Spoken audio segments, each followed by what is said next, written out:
Good morning student, मैं आलोक कुमार शर्मा आपका Sanskrit teacher. आज कक्षा 8th की ऑनलाइन क्लासेज के अंदर हम जो हमारा चैप्टर चल रहा था कंटकेन एव कंटकम, अर्थात कांटे से ही कांटे को निकाला जा सकता है, उस चैप्टर के अभ्यास प्रश्नों को करने जा रहे हैं। तो शुरू करते हैं हम प्रश्न नंबर 1 से। इसमें जो निर्देश दिया गया है वो निर्देश दिया गया है एक पदेन उत्तरम लिखत। तो सबसे पहले हम किसी भी प्रश्न को करने से पहले उसके निर्देश को हमें पढ़ना चाहिए कि आखिर में इस प्रश्न के अंतर्गत क्या चीज़ पूछी गई है। तो शुरू करते हैं हम प्रश्न नंबर 1 से, जिसका निर्देश दिया गया है एक पदेन उत्तरम लिखत। अर्थात हमको जो ये प्रश्न दिए गए हैं, इस प्रश्नों के उत्तर हमें एक पद में देने हैं, एक शब्द के अंतर्गत देने हैं। आपको पूरे प्रश्न को नहीं लिखना, जो उसका सही सटीक जो उत्तर जो उसका है, जो बिल्कुल सही उत्तर जो उसका है, उसे आपको संस्कृत भाषा में ही लिखना है। तो शुरू करते हैं इसके के प्रश्न को। व्याधस्य नाम किम आसीत, अर्थात व्याधस्य अर्थात शिकारी, अस्य यहाँ लगा हुआ है अर्थात षष्ठी विभक्ति है, कारक के अनुसार होता है का के की। तो शिकारी का नाम अर्थात नाम, किम अर्थात क्या, और आसीत मतलब था। अर्थात शिकारी का नाम क्या था, आपको इसका उत्तर देना है। और आपका सही जो जवाब, सही जो उत्तर होगा वो मैंने इसके सामने लिखा हुआ है। शिकारी का नाम था चंचल। अगर आपने ध्यानपूर्वक इस चैप्टर का अध्ययन किया है तो आप इन प्रश्नों के आसानी से उत्तर दे सकते हैं। तो शिकारी का नाम चंचल था, तो सही उत्तर होगा चंचल है। चंचल के विसर्ग आएंगे, जिस प्रकार से राम की प्रथमा विभक्ति में विसर्ग आते हैं, किसी भी नाम की जो प्रथमा विभक्ति जो होती है पुल्लिंग शब्द की, उसके अंतर्गत विसर्ग का प्रयोग किया जाता है। तो इसका जो सही जो उत्तर होगा वो होगा चंचल है। बात करते हैं नेक्स्ट प्रश्न की। प्रश्न 6, प्रश्न दिया हुआ है चंचल व्याघ्रम कुत्र दृष्टवान, अर्थात चंचल ने बाघ को कहाँ देखा। चंचल जो शिकारी था उसने बाघ को कहाँ देखा, तो इसका सही जवाब जो होगा वह होगा जाले। चंचल ने बाघ को जाल में देखा। कहाँ देखा था? जाल में देखा था। नेक्स्ट बात करते हैं नेक्स्ट प्रश्न की। कस्मै किमपि अकार्यं न भवति, अर्थात कस्मै किमपि अकार्यं न भवति। कहने का तात्पर्य है कि कस्मै अर्थात किसी से भी कुछ भी अकार्य अर्थात बुरा कार्य नहीं होता है। कहने का तात्पर्य है कि किसी से भी कुछ भी बुरा कार्य नहीं होता है।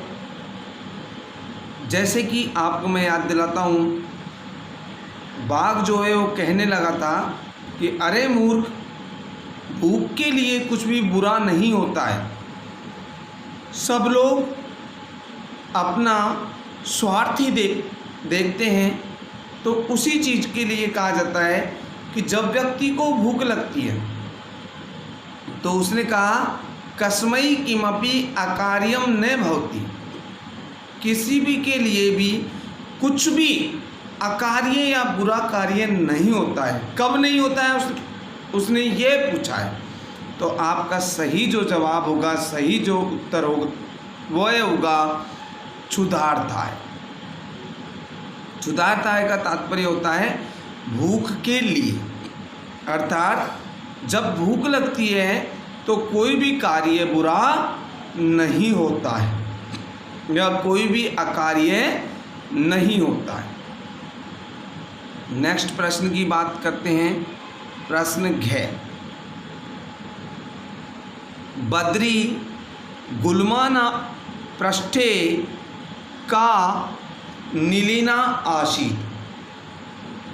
बद्री अर्थात बेर की, गुल्मानाम अर्थात झाड़ियों के, पृष्ठे अर्थात पीछे, का अर्थात कौन, नीलिना अर्थात छिपी हुई, आसीत थी अर्थात बेर की झाड़ियों के पीछे कौन छिपी हुई थी।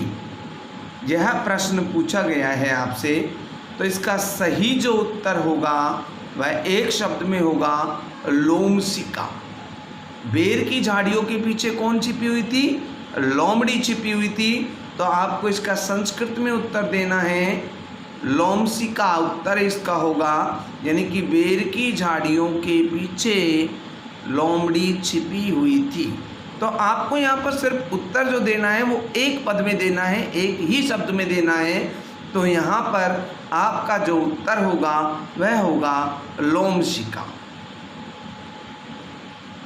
नेक्स्ट प्रश्न की बात करते हैं। सर्व है किम समीहते। सर्व किम समीहते अर्थात सब लोग स्वार्थ देखते हैं। क्या करते हैं? सब लोग स्वार्थ देखते हैं। देखिए इसमें मैंने आपको साथ ही साथ उत्तर भी बताया है। सर्वम किम समीहते, सर्वम अर्थात सभी, किम अर्थात क्या, समीहते मतलब देखते हैं, यानी कि सब क्या देखते हैं। तो आपका सही जो उत्तर होगा वो मैंने सामने यहाँ प्रश्न के लिखा हुआ है कि सभी लोग स्वार्थ देखते हैं। यह इसका पूर्ण जवाब होता है, लेकिन आपको एक पद में उत्तर देना है। तो सही इसका उत्तर होगा स्वार्थम अर्थात स्वार्थ। सब लोग क्या देखते हैं? स्वार्थ देखते हैं। आज हर व्यक्ति अपने किसी भी कार्य के लिए क्या देखता है? स्वार्थ की सिद्धि देखता है, वह स्वार्थ को देखता है। तो सही जो जवाब आपका होगा वह होगा स्वार्थम। नेक्स्ट प्रश्न की बात करते हैं। निसहायो व्याधे किम याच्यत। निसहायो व्याधे किम याचत अर्थात निसहाय जिसकी सहायता नहीं, यानी कि जो निसहाय जिसके पास अब कुछ भी नहीं बचा है। व्याधे किम याचत, व्याधि अर्थात शिकारी ने, किम अर्थात क्या, याचत मतलब याचना की या मांगी। क्या निसहाय शिकारी ने, असहाय शिकारी ने क्या याचना की? तो देखिए निसहाय जो शिकारी था उसने अपने प्राणों की रक्षा को मांगा था। जब वो व्याघ्र, जब वो शेर, जब वो बाघ जो है वह उसे खाना चाहता था तो उसने अपने प्राणों की भीख उससे मांगी थी। तो आपका यहाँ पर सही जो जवाब होगा, सही जो उत्तर होगा वह होगा प्राण भिक्षा। प्राण की भिक्षा, प्राणों की भिक्षा मांगना, प्राणों की भीख मांगना।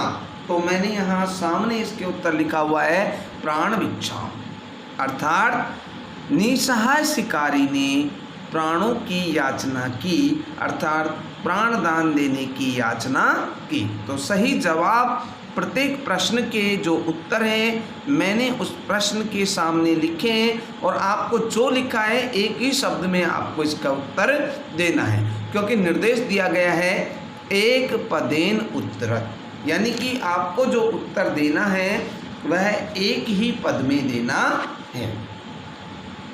नेक्स्ट हम चलते हैं हमारे प्रश्न नंबर 2 की ओर। देखिए सबसे पहले पढ़ते हैं उसके निर्देश को। पूर्ण वाक्येन उत्तरत, यानी कि आपको जो उत्तर देना है वह पूर्ण वाक्य में देना है, पूरे वाक्य में आपको उत्तर देना है। पहले प्रश्न को अच्छे से समझना है और उसके बाद में आपको पूर्ण वाक्य के अंतर्गत उत्तर देना है। देखते हैं पहले प्रश्न को, जिसका नाम है कै प्रश्न। चंचलेन वने किम कृतम। चंचलेन अर्थात चंचल के द्वारा या चंचल ने, वने वन में, किम क्या, कृतम मतलब किया। अर्थात जो चंचल नाम का जो शिकारी था, जो व्याध था, उस व्याध ने क्या किया, चंचल ने वन में क्या किया। तो देखिए मैंने यहाँ आपको उत्तर शॉर्ट लिखा है, लेकिन आपको पूर्ण वाक्य में जिस प्रकार से मैं बोल रहा हूँ उसी प्रकार से आपको लिखना है, क्योंकि यहाँ निर्देश दिया गया है पूर्ण वाक्य उत्तर। तो यहाँ पर आपको देखिए कुछ शब्द प्रश्न में से ही लेने हैं और जहाँ पर इसका उत्तर जो मेन उत्तर है वो लगाना है, वो मैंने इसके सामने लिखा है। तो मैं यहाँ बोल रहा हूँ चंचलेन वने, प्रश्न को बोलता जा रहा हूँ, वही इसका उत्तर भी होगा साथ साथ में। तो प्रश्न था चंचलेन वने किम कृतम, तो उत्तर आपका होगा चंचलेन वने जालम प्रसारयत। क्या किया, चंचलेन वने जालम प्रासारयत। मैं यहाँ पर प्रासारयत और ऐड कर रहा हूँ। तो देखिए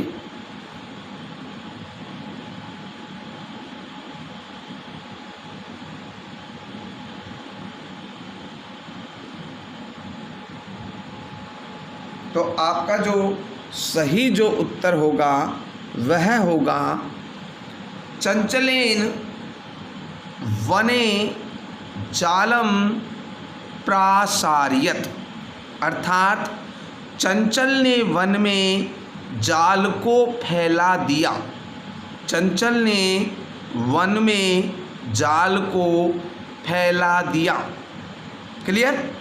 तो आपको देखिए प्रश्न क्या लिखना है, चंचलेन वने किम कृतम, और उत्तर में आपको पूर्ण वाक्य में लिखना है, जो आधा आप प्रश्न में से लेंगे चंचलेन वने, और फिर उसके बाद में मैंने लिखा हुआ है जालम प्रासारयत।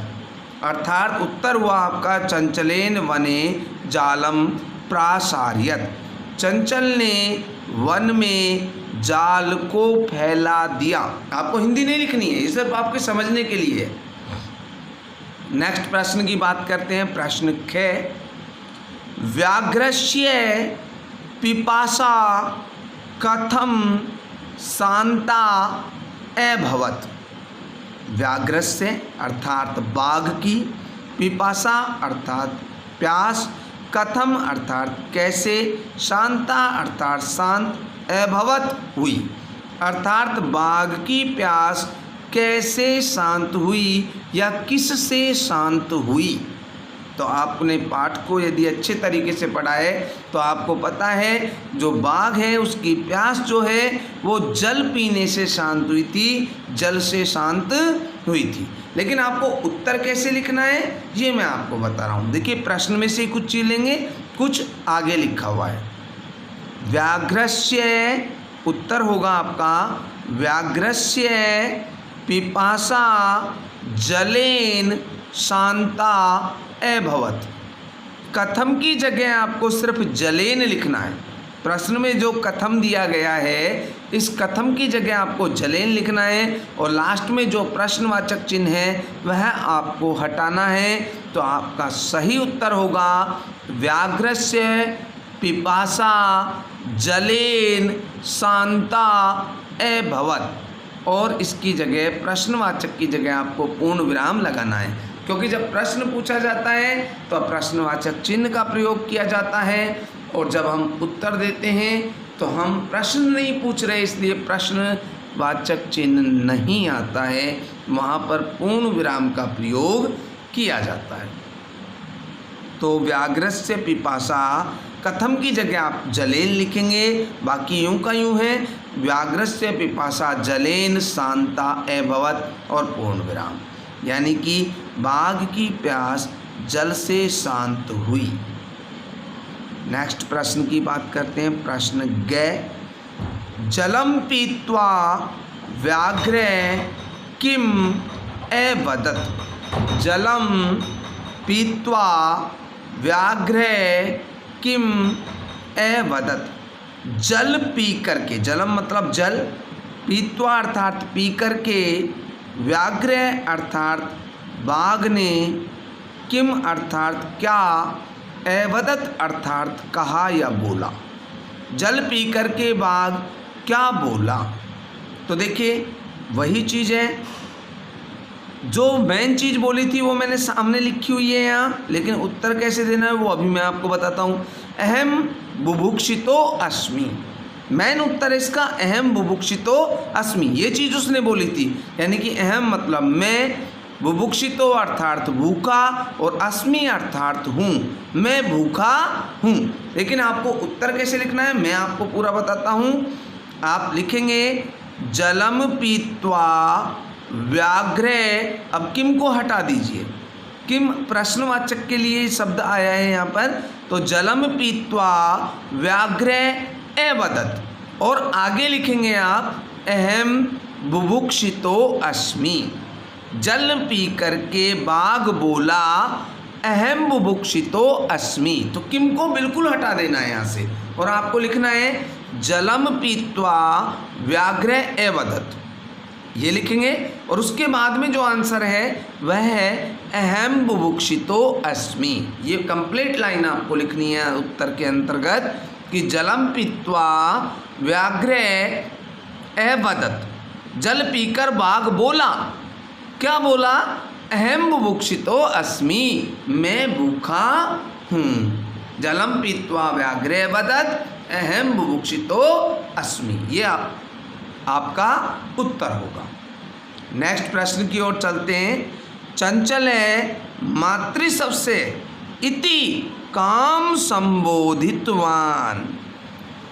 प्रश्न को देखिए, चंचल है अर्थात चंचल ने, मातृशब्द से अर्थात अपनी माता की बहन यानी कि मौसी, चंचल ने मौसी इति ऐसा काम किसके लिए, संबोधितवान संबोधित कहा, किया या कहा।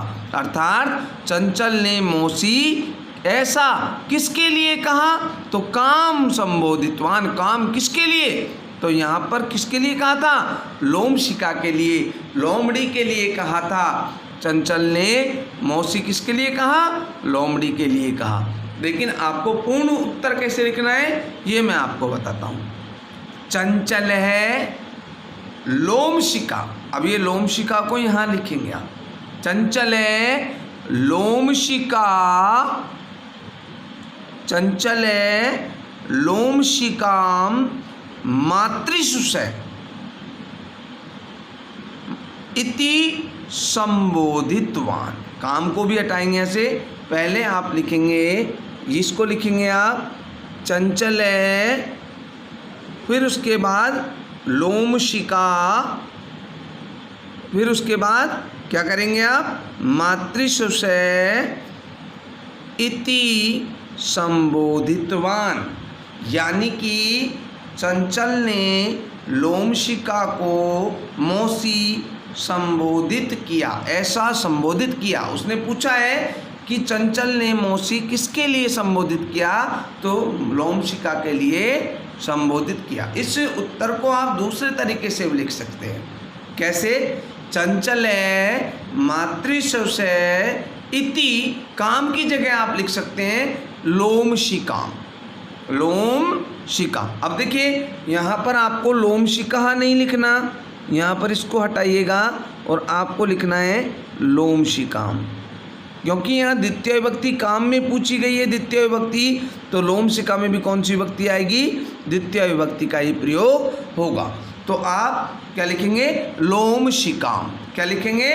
लोमशिकाम। कि चंचल ने मातृशु से अर्थात मौसी किसके लिए कहा?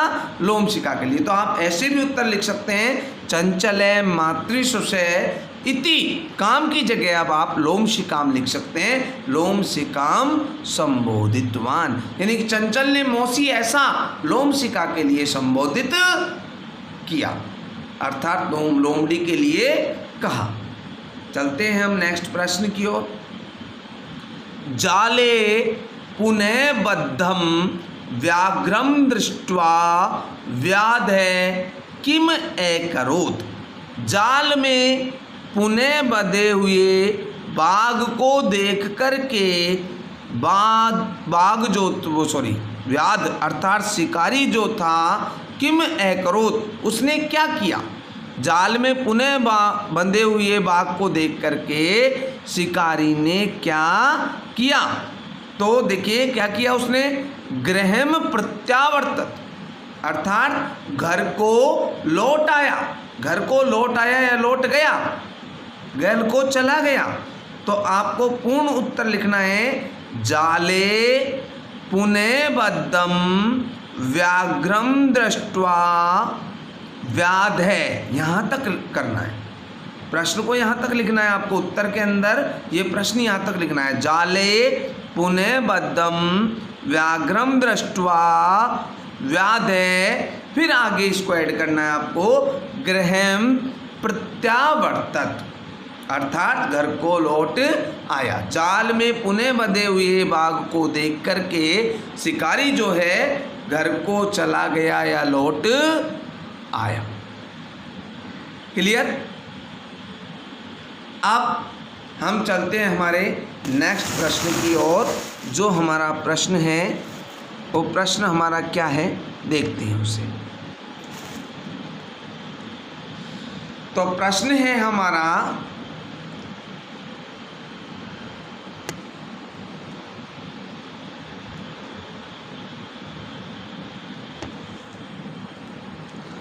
अधोलिखितानि। सबसे पहले हम उसके निर्देश को पढ़ते हैं। अधोलिखितानि वाक्यानि के का कम काम प्रतिकथ्यति। यानी कि कहने का तात्पर्य है कि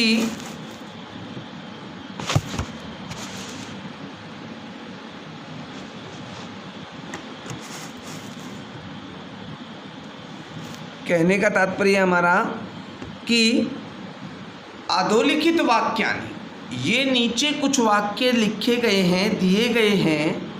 इन वाक्यों में कम किसने, के का किसने, कम काम किसके प्रति, कथ्यति कहा। यानी कि कुछ वाक्य आपको हैं, इन वाक्य दिए गए हैं, इन वाक्य में जो बात कही गई है वो किसने कही और किसके लिए कही गई, इस बात को आपको बताना है। तो यहाँ पर एक उदाहरण आपको प्रस्तुत किया गया है और उसको बताया भी है, बाकी आपको करने हैं। तो देखिए क्या है, इदानीम अहम त्वाम खादिष्यामि। अब मैं तुमको खाऊंगा। इदानीम अहम त्वाम खादिष्यामि। इदानीम अहम त्वाम खादिष्यामि। अब मैं तुमको खाऊंगा। तो यहाँ पर देखिए किसने कही ये बात? बाघ ने कही। तो कम के या का की जगह तो आएगा व्याघ्र। क्या आएगा? व्याघ्र। और किसके लिए कही गई? शिकारी के लिए कही गई। तो कम या काम में आएगा व्याधम। क्या आएगा? पहले व्याघ्र और किसके लिए कही गई उसमें? व्याधम। अब मैं तुमको खाऊंगा, ये किसके लिए कही गई थी? किसने कही ये बात? किसने कही? बाघ ने कही। किसके लिए कही? शिकारी के लिए, व्याध के लिए कही। तो पहले व्याघ्र और उसके बाद व्याधम। अब देखिए ये उदाहरण तो समझाया गया था। अब हम चलते हैं प्रश्न जो है, क्या है कल्याणम भवतु ते, तुम्हारा कल्याण हो, तुम्हारा कल्याण हो, यानी कि तुम मुझे जाल से निकाल दो तो तुम्हारा कल्याण हो। तो ये बात कही गई थी, तुम्हारा कल्याण हो। किसने कही? व्याघ्र, बाघ ने कही थी। किसके लिए कही गई थी? शिकारी के लिए कही थी। तो इसमें भी कै काम में आएगा व्याघ्र और कम काम में क्या आएगा? व्याधम आएगा, यानी कि पहले बाघ और उसके बाद शिकारी। किसने बात कही? ये बात बाघ ने कही। किसके लिए कही? व्याध के लिए, शिकारी के लिए कही। तो कल्याणम भवतु ते, तुम्हारा कल्याण हो, यह बात बाघ ने कही थी और शिकारी के लिए कही थी। नेक्स्ट देखते हैं वाक्य को। जना मई स्नानम कुर्वन्ति, लोग मुझ में स्नान करते हैं, लोग मुझ में स्नान करते। तो ये बात किसने कही और किससे कही? तो ये बात कही थी नदी के जल ने। और किससे कही थी? शिकारी से कही थी। तो कै काम में आएगा? नदा जलम, और कम काम में आएगा व्याधम। क्या आएगा? व्याधम। पहले नदा जलम और फिर व्याधम। शिकारी से कही थी तो व्याधम। नेक्स्ट देखते हैं। अहम त्वत्कृते धर्मम आचरितवान, अहम त्वत्कृते धर्मम आचरितवान त्वया मिथ्याभणितम। अहम त्वत्कृते, मैंने तुम्हारे लिए धर्मम आचरितवान, धार्मिक आचरण किया था या धर्म से युक्त आचरण किया था। तो या मिथ्याभणितम, लेकिन तुमने झूठ कहा था। मैंने तुम्हारे लिए धर्म रूपी आचरण किया था परंतु तुमने मुझसे झूठ कहा था। ये बात किसने कही? ये बात शिकारी ने कही। किससे कही? बाघ से कही। तो पहले आएगा व्याध है और फिर आएगा व्याघ्रम, कि मैंने तुम्हारे लिए धार्मिक आचरण किया था, धर्म से युक्त आचरण किया था, लेकिन तुमने मुझसे झूठ कहा था। ये बात किसने कही? शिकारी ने कही। तो पहले आएगा व्याध है और किसको कही? बाघ को कही। तो क्या आएगा? व्याघ्रम। नेक्स्ट चलते हैं। यत्र कुत्रापि छेदनम कुर्वन्ति, यत्र कुत्रापि छेदनम कुर्वन्ति, जहाँ कहीं भी काट देते हैं अर्थात छेदन कर देते हैं। जहाँ कहीं भी काट देते हैं या छेदन कर देते हैं। किसने कही थी ये बात? ये बात वृक्ष ने कही थी। किसको कही थी? शिकारी को कही थी। तो पहले आएगा वृक्ष है, किसने कही? उसमें तो आएगा वृक्ष है। और कम काम में किसको कही थी? तो उसमें आएगा व्याधम। जहाँ कहीं भी काट देते हैं तो वृक्ष ने कही और व्याधम शिकारी के लिए कही थी। चलते हैं हम नेक्स्ट वाक्य की ओर। संप्रति पुनः पुनः कूर्दनम कृत्वा दर्श्य, संप्रति ठीक है, बार बार कूद करके दिखाओ। ठीक है, बार बार कूद करके दिखाइए। ये बात किसने कही थी? अंत में जब लोमड़ी ने कही थी। किसको? बाघ को कही थी कि आप बार बार कूद के बताइए। अब इसमें जाल में आपने प्रवेश कर लिया, अब आप जैसे पहले कूद रहे थे उस जाल के अंदर ऐसे ही कूद के बताइए। तो संप्रति पुनः पुनः कूर्दनम कृत्वा दर्श्य, अर्थात बार बार पुनः पुनः कूद करके दिखाओ। किसने कही? लोमशिका ने कही थी। किसको कही थी? व्याघ्रम, बाघ के लिए कही थी। तो कै काम में लोमशिका और कम काम में व्याधम। क्लियर बेटा? तो ये थे आपके 3 प्रश्न, जिनमें पहला प्रश्न था एक पदेन उत्तरत, दूसरा था पूर्ण वाक्येन उत्तरत और तीसरा था अधोलिखितानि वाक्यानि कै का कम काम प्रति कथ्यति। अर्थात निम्नलिखित जो कथन थे उनको किसने किसके प्रति कहा था या किसके लिए कहा था। तो बेटा देखिए, आज का जो आपका होमवर्क है वह यह है कि आपको इन जो मैंने 3 प्रश्न आपको सॉल्व करवाए हैं, इन 3 प्रश्नों को आपको क्रम वाइज आपको क्या करना है, इनका अपनी नोटबुक के अंतर्गत करना है। आपका जो होमवर्क है वो नीट एंड क्लीन होना चाहिए, बिल्कुल साफ़ सुथरा, कोई कटिंग नहीं होनी चाहिए उसके अंतर्गत। आपको मैंने बहुत विस्तार पूर्वक समझाने की कोशिश की है। प्रश्नों के हिंदी अर्थ भी मैंने किए हैं, उत्तरों के भी हिंदी अर्थ किए हैं, और साथ ही साथ आपको समझाने की कोशिश की है कि किस तरीके से आपको इन प्रश्नों के उत्तर देने हैं। तो आपको अपनी नोटबुक के अंदर ये तीनों प्रश्न करने हैं। क्लियर बेटा? देखिए, मैं आशा करता हूँ आपने जो मेरे द्वारा पढ़ाया गया चैप्टर था उसका काम अभी तक कंप्लीट कर लिया होगा, उसका हिंदी अर्थ कर लिया होगा, उसे लर्न भी कर लिया होगा। इसी तरीके से आज भी आपको जो आज का आपका होमवर्क है तो इन 3 प्रश्नों को अपनी नोटबुक में नीट एंड क्लीन रूप से करना है, और साथ ही साथ इन्हें लर्न भी करना है। अपनी जो विवेक है उसका इस्तेमाल करते हुए, उसका उपयोग करते हुए आपको इस कार्य को करना है। देखिए बेटा, अभी तक आपकी क्लासें ऑनलाइन चल रही हैं। इन ऑनलाइन कक्षाओं का आप ज़्यादा से ज़्यादा लाभ उठाइए और अपने जीवन में प्रगति के पथ पर आगे बढ़ते रहिए। अपने आप को एक नेक्स्ट जनरेशन में पाइए। अगर आप प्रतिदिन का कार्य प्रतिदिन करते हैं तो आप अपने आप को एक कदम हमेशा आगे ही पाते हैं। यही मैं आपसे आशा और आपसे अपेक्षा करता हूँ। Thank you. Have a nice day.